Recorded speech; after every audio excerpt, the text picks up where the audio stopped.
Clique no botão inscrever-se aqui embaixo e receba o melhor conteúdo espírita. Em que momento a alma se une ao corpo?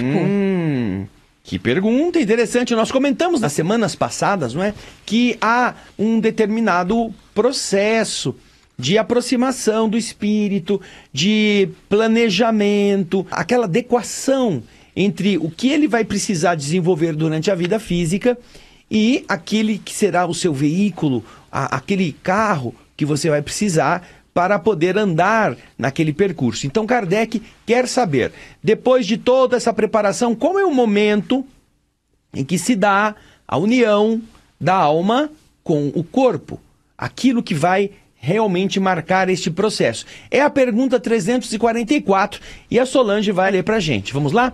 A união começa na concepção, mas não se completa senão no momento do nascimento. Desde o momento da concepção, o espírito designado para habitar tal corpo, a ele se liga por um laço fluídico que vai se apertando cada vez mais até que a criança nasça. O grito que se escapa, então, anuncia que ela se encontra entre os vivos e servidores de Deus. Ou seja, naturalmente que a reencarnação precisa terminar. Ela não pode ser considerada completa nesse período inicial. Porém, como já está dito aqui, a união do espírito com a matéria começa no momento da fecundação, da concepção. Quando aquela cena inicial que nós vimos agora há pouco, o espermatozoide penetrando o óvulo permite que o espírito que está destinado àquele conjunto celular comece a modelá-lo. Por isso eles têm que estar ligados, por isso eles têm que estar unidos, eles têm que estar vibratoriamente conectados. Então, esta é a parte importante do conceito da verdadeira união do espírito ao corpo. Agora, naturalmente, esta união vai se tornar completa quando o corpo nascer. E segundo os espíritos que nós já estudamos nos programas anteriores, ela só vai se ultimar, ela só vai se tornar realmente concretizada de forma absoluta quando o corpo da criança começar a produzir os glóbulos vermelhos do sangue, ali por volta do 7º ano de vida física. Quando, para a visão dos espíritos, estará concluído o processo reencarnatório totalmente. Porém, a união da alma do corpo começa na concepção. E a partir daí, esses laços vão se tornando mais apertados na medida em que vai havendo desenvolvimento do corpo físico e, por fim, ele termina com o nascimento da criança. Aquilo que os espíritos dizem aqui, quando a criança chora, aquele grito que ela dá ao sair do corpo, que às vezes é o médico que deu um tapinha, é justamente a maneira de o espírito assumir este momento de encarnar-se totalmente num corpo que vai colocá-lo entre os vivos e servidores de Deus, como diz a resposta. Então, André, só para ver se eu entendi e deixar claro, esse momento da união da alma ao corpo, ele ocorre na concepção e ele se concretiza com o nascimento. Essa união da alma ao corpo. Não, a união já se dá no momento da concepção. Da concepção. Agora, a reencarnação só se completa quando nasce o corpo. Até o nascimento está unido, mas está em desenvolvimento. É porque eu estou querendo diferenciar, para não ter dúvida, com relação à questão do completar a reencarnação aos 7 anos, para a coisa ficar mais clara, entende o que eu quero dizer? Sim, está bem claro. Olha, a união do espírito ao corpo acontece na concepção. Essa é a base. Aí o corpo vai se desenvolvendo, vai se tornando maior, vai chegando ao seu estado maduro e aí ele nasce. Então, quando ele nasce, a reencarnação está, do ponto de vista biológico, completada para aquele corpo. Mas o corpo tem que funcionar.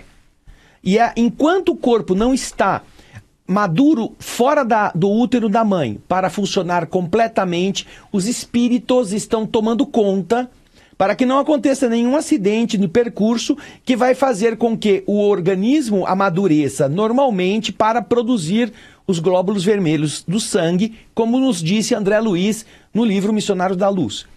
Isso vai acontecer ali por volta dos 7 anos, quando a medula óssea vai começar a produzir com a intensidade necessária, os corpúsculos vermelhos que são base para o perispírito estar ativando todas as suas ligações com a matéria. Até lá, ele já está encarnado. Porém, o mundo espiritual continua velando nesses casos destas encarnações, como nós citamos no caso do Segismundo, para que não aconteça nenhum problema. Portanto, na visão leiga, nasceu, reencarnou, não é? Nasceu vivo, está reencarnado. Na visão espírita, ele começa a sua união com o corpo lá na concepção. Ele estará chegando ao mundo físico com o corpo completo no nascimento. E estará terminada a reencarnação completa, com o funcionamento adequado de todos os órgãos, aos 7 anos mais ou menos. Entende, Solange? Ok. Tudo bem. Só para a gente deixar bem claro, não haver confusão. Nós vamos para a próxima pergunta? Vamos. A união entre o espírito e o corpo é definitiva a partir do momento da concepção? Durante esse primeiro período, o espírito poderia renunciar em habitar o corpo designado? São duas perguntas que Kardec faz aos espíritos. E são interessantes ambas.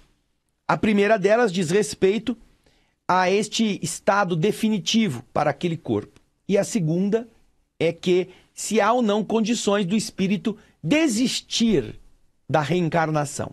A união é definitiva no sentido que um outro espírito não poderia substituir aquele que está designado para este corpo.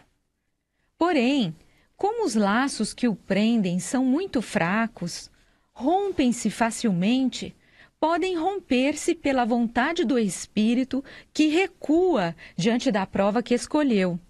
Nesse caso, a criança não vive.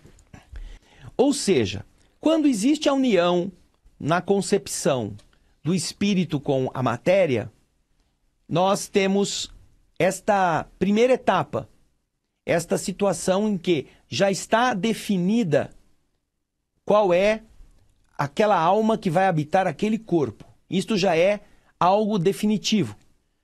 Não é possível que saia esse e venha um outro, pela orientação que os espíritos nos dão.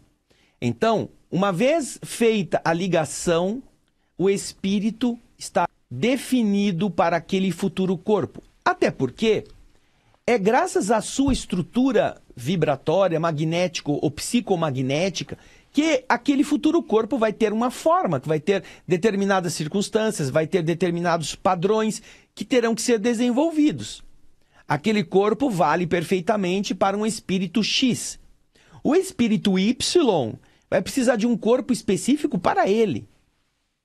Então, não é que nem sandália havaiana, que o seu número é 44, qualquer sandália entra no seu pé desde que tenha o seu número. Não! É um corpo feito de acordo com as necessidades evolutivas daquele espírito.